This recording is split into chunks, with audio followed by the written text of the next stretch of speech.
Hello, Hannah. Hi, Ben. Nice to see you on the You- video after seeing you in person. I Great know, to right? see you down. Yesterday. What'd you think of the Truth Treatments facility? I think it's so cool. Isn't I it? checked out the lab before I left. That's really neat. I wanted to show you around. I didn't get a chance to do that.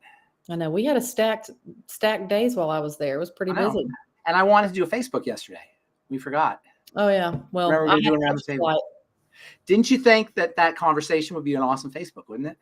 Yes, it was an amazing conversation. Yeah. Yes. And there's so much here, and there's so much misunderstandings in skincare. I feel Mhm. a personal responsibility to clear up the myths and the mythology. Yeah, I feel like we And all should have a personal responsibility towards our clients for yeah, sure. all of us in the skincare business. And Hmm. speaking of myths and mythology, acne is Hmm. surrounded with myth and mythology. When I was growing up, when I was a kid, they used to say, diet has nothing to do with acne. And that's just a myth that chocolate causes acne and ha, ha, ha. And today we know, of course, that it's not specifically the foods, it's the inflammation that's Yeah. caused by the foods that are associated with acne. And there's a major relationship between insulin, blood sugar, and sebaceous secretions, Hmm. as well as hyperproliferation of keratinocytes, which are the two primary causes of acne. Hmm. Two primary direct causes of acne are skin cells that are dividing very rapidly, dumping off their protein contents in combination with excess sebum. And both of those have an insulin component as well as a nutritional deficiency component. And by insulin, when we talk about insulin, we're talking about eating bread and pasta and sweets and soda pop and all the insulin spiking foods. Hmm. So there is a clear connection between diet and lifestyle and acne. And it turns out that indigenous cultures famously do not get acne, while almost everybody in the West, something like 80 or 90% of kids, break out in their teenage years. And testosterone, and there's a kind of a cross relationship between testosterone and insulin. And of course, acne, I better turn my phone off here because That's not going to stop. blowing up. So yes, there is a major food component, a major nutritional deficiency component. And that's why I came out with the blemish repair complex. Right. We're in the skin business and we all love skincare products. And there's a lot of great skincare products great skincare ingredients for dealing with acne, especially retinol, salicylic acid, Hmm. mandelic acid. They all have anti-acne benefits. Even glycolic acid has anti-acne benefits. Topical zinc can help, but really nothing beats nutrition. That's why we came out with our blemish repair complex, and we get tremendous results with it. It does feature high concentration of vitamin A, vitamin D. I get vitamin E in there. Let's see what else. Thiamine, riboflavin, vitamin B1, B2. I absolutely love thiamine, by the way. Thiamine is one of the most underappreciated of all the vitamins, in my opinion. Guess what? Chronic constipation can be caused by thiamine deficiency? Really? I I did didn't not know know that. that actually. Yeah. And peripheral neuropathy can be caused by thiamine deficiency.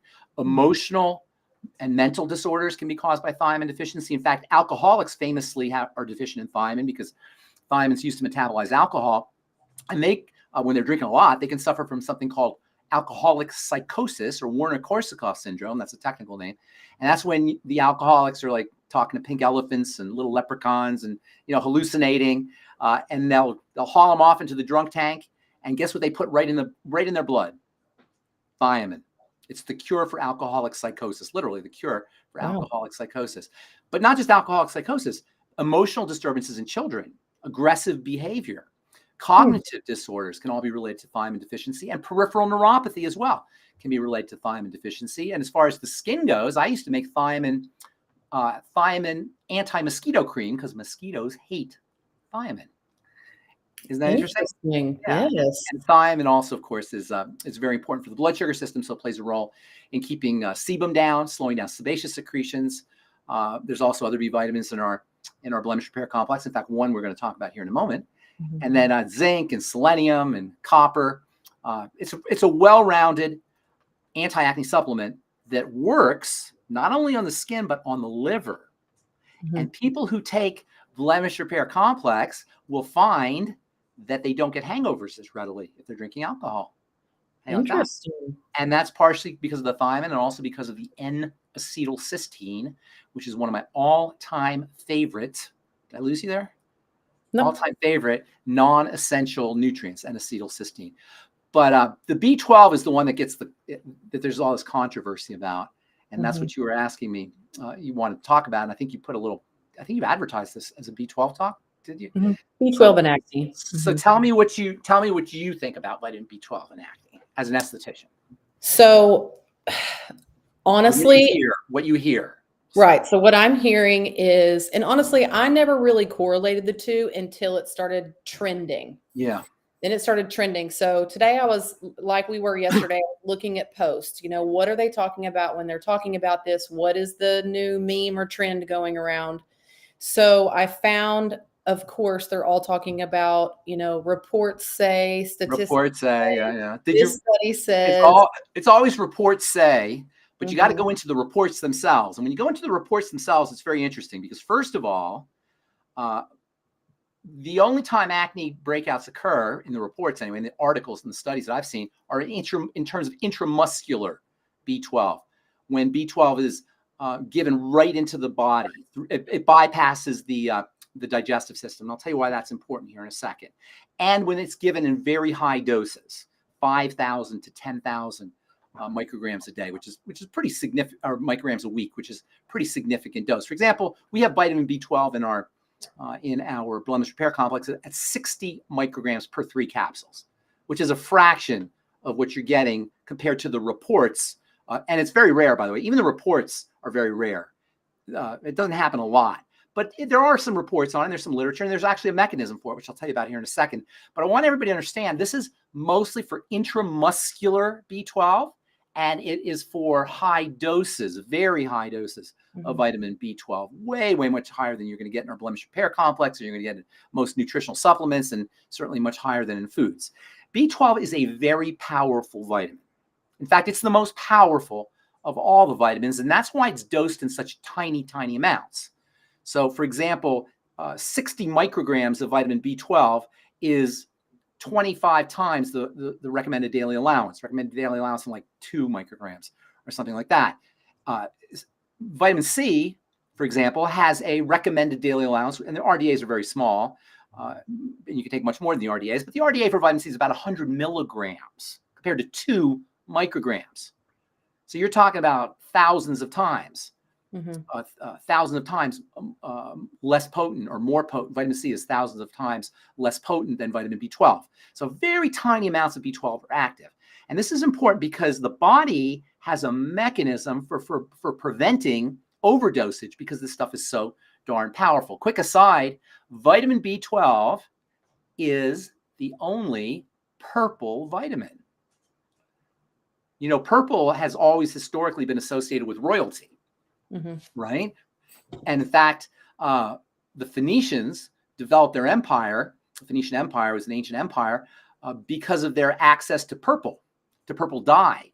Purple dyes were considered to be very precious back in ancient times. And the Phoenicians figured out how to make a purple dye. And they became a very wealthy empire by trading their purple dye. Purple was always associated with regalness and royalty and wealth. And that's because purple vibrates has the fastest frequency of all the colors. It vibrates at the fastest frequency. You remember Roy G. Biv, right?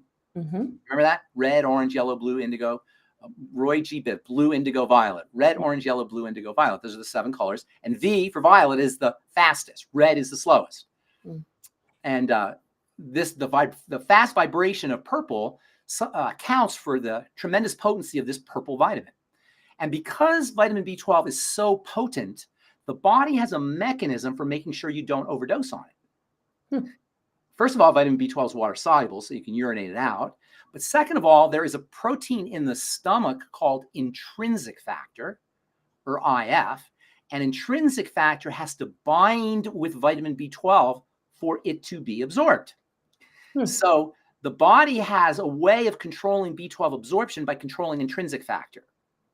Without intrinsic factor, you won't get vitamin B12, and by slowing down the production of intrinsic factor, you won't absorb B12. So this represents a way that the body can regulate the amount of B12 that gets absorbed. So it's very difficult to to overdose on vitamin B12 by oral absorption, almost impossible. But IM injections, that's different because you're bypassing intrinsic factor. And that's where some of these studies or some of these articles that show that acne lesions can be produced by super high doses of vitamin B12. But for most people, that's not going to be a problem unless they're injecting, and occasionally they do. And vitamin B12 IM can have some really interesting benefits. B12 is a super, super important vitamin for making blood cells and for energy and for the brain and for the nervous system. And it's really super important. It's a super important vitamin. So you don't want to not take vitamin B12 because you're afraid of breaking out. That's kind of silly. And breakouts, acne, typical acne, and remember there's different kinds of acne. There's immune system related acne, food acne, but most acne is what we call T-zone acne or male hormone acne, androgenic acne. That's your standard acne that most people will recognize, especially teenagers. When you go through puberty, most people will have this androgenic acne. There are 3 factors that cause androgenic acne comedones or pimples. Number 1, you've got to have hyperproliferation of keratinocytes, skin cells. And remember, the follicle is where where the action is. So your skin, let's talk about your face, and this is true about the whole body, but especially on your face. Your skin, the skin on your face has rabbit holes. Mm-hmm. And you can see them if you look under a woods lamp or you look real close, you can see openings to the rabbit holes. Of course, those openings are called pores. And the rabbit holes are not called rabbit holes. They're called follicles. See, but they look like rabbit holes. You got a rabbit hole or a follicle, and you got an opening that's a pore, right? Mm-hmm. And inside the follicle, the rabbit hole, you got a pump. It's an oil pump. That's called your sebaceous gland. And that pump or gland, really, it's a type of skin cell. It's a kind of a derivative of skin cells. That sebaceous gland pumps out sebum into the follicle. Some follicles will have a hair. Not all follicles have a hair. Rabbit holes will have a hair. And then, this is really the important part, and the part that people, if you don't really understand the physiology of the skin, it's easy not to miss this point or not to understand this point. The follicle, the rabbit hole, is lined with skin cells. Just like your face is lined with skin cells, your skin is lined with skin cells, the follicle is lined with skin cells. And under certain conditions, which I'll tell you about here in a second, those skin cells hyperproliferate. When the skin cells hyperproliferate, the protein that they make starts to accumulate. Mm-hmm. Lots of skin cells, you start to get lots of protein. Protein's called keratin. It's like your fingernails, also your hair, rhinoceros' horns, horse hooves, feathers, scales. Keratin is a common protein found in nature. And so under certain conditions, which I'll tell you about here in a second, those keratinocytes will rapidly divide and they'll dump off a bunch of keratin in the follicle. In combination with oil, especially excess oil, I'll tell you what causes that here in a second, that's where you get your comedone plug. It's not acne. It's not an acne pimple yet. It's a plug at this point called a whitehead or a blackhead. However, because there's bacteria on the skin, when those skin cells inside the rabbit hole start to divide really rapidly, bacteria can become trapped in the follicle. And then you have a situation where you have bacteria in the follicle, you have lots of protein plugging up the follicle, and lots of sebum flowing in the follicle. Bacteria love sebum. And bacteria in the skin love the dark. And bacteria, particularly P. acnes, the acne bacteria, love a lack of oxygen. Oxygen kills these bacteria. Mm-hmm. So in this plug, you have a lack of oxygen, it's dark, and you have lots of food. You have a food source. So the bacteria essentially have an all-you-can-eat buffet, and there's nothing to stop them. And this is where the comedone comes from. It's a confluence of 3 factors, and they all have to be present for a pimple to occur. You have to have rapidly dividing skin cells within the rabbit hole. You've got to have lots of oil being pumped out from the sebaceous gland, and you've got to have a covering or a seal. And you got to have the bacteria trapped in there. And that's what causes the pimple. So what does it got to do with B12? Well, B12, it seems like, and this is what the research shows, when you take B12, or when you have B12, high B12 levels, it's very difficult to do this orally, but when you get injected with B12, the B12 will end up on the skin and it can feed those bacteria. And the bacteria will then proliferate and start to deliver inflammatory factors inside the follicle. And these inflammatory factors, specifically something called porphyrins, will cause excessive inflammation in the follicle, and this is where the breakout occurs. But the point is, you have to have the hyperkeratosis. You got to have lots of keratin, and you got to have the hypersebaceous secretions. You got to have lots of oil for this to happen. It's not just going to happen. The B12 will feed the bacteria, and the bacteria can secrete inflammatory factors, but without the predisposition, that is the hyperkeratosis and the hypersebaceous secretions, the excess sebum, you're not getting the breakouts. All of this is to say, don't blame the B12. Blame the entire spectrum or the constellation of symptoms that have to occur, the constellation of biochemical breakouts that have to occur for this to happen. Even under those conditions, it still doesn't happen very often, but it can happen. Point is not to worry. You need a lot of B12 for this to happen. It's not going to happen if you eat your B12 or take your B12 in supplements. You got to have it IM, and you have to have the predisposition. If you want to deal with acne, you want to deal with it on all three levels. Right. So you want to slow down the hyperkeratosis. And this is also very interesting. The default state of a cell, any cell, including skin cells, is proliferation. That's their default state. It takes work for them to stop growing or stop dividing or stop proliferating. It takes nutrition. And the most important nutrient for slowing down or normalizing, as they say, the proliferation of keratinocytes is vitamin A.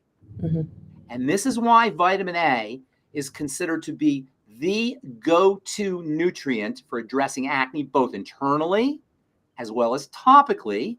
Anybody who's had acne when they were a kid and gone to a dermatologist, what do they get topically? Tretinoin, which is vitamin A. Or orally, if you're going to a dermatologist, you'll get fake vitamin A. What's fake vitamin A? Isotretinoin, which is Accutane. And if you follow along here, you'll see taking real vitamin A is a wonderful solution for dealing with acne. Hence, we put vitamin A, a lot of it, in our blemish repair complex. Accutane, by the way, is a poison version of vitamin A, and it suppresses the secretions that are associated with vitamin A. Vitamin A is a pro-secretion vitamin, and that's why it causes this incredible dryness.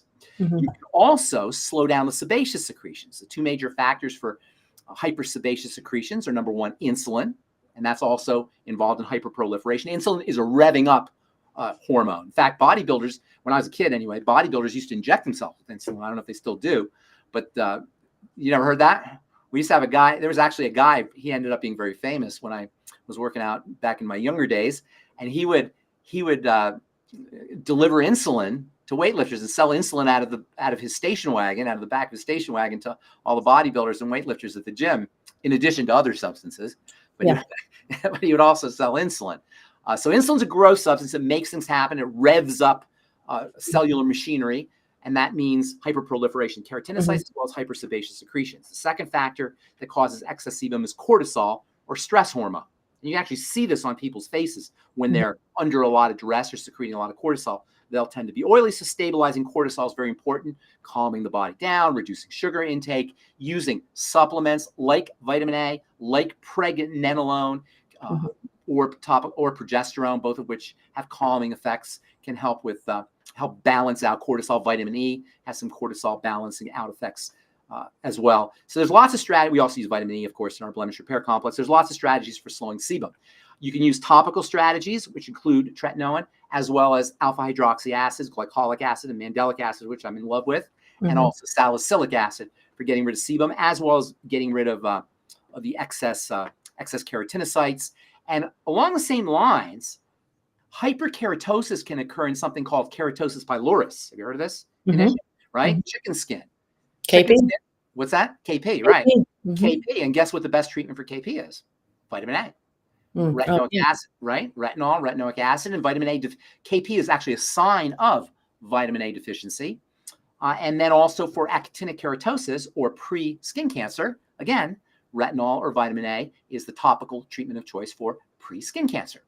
And vitamin A deficiency can actually induce growths and skin cancers. And we know skin tags also can be induced by changes in blood sugar or dysglycemia, again indicating or pointing to the revving up effect or stimulating, self-stimulating effect of insulin and blood sugar.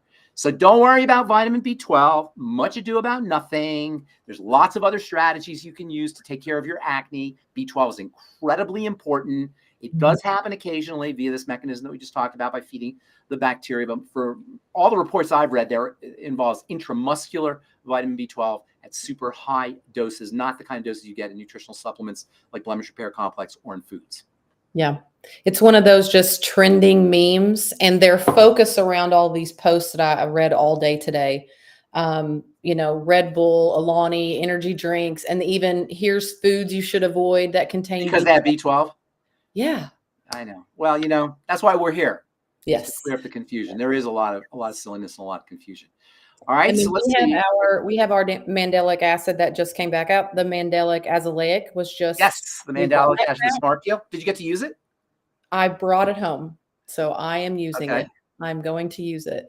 I Okay. go to Mexico September 22nd, so I'm debating on, do I do it tonight or do I do it when I get back? Tonight.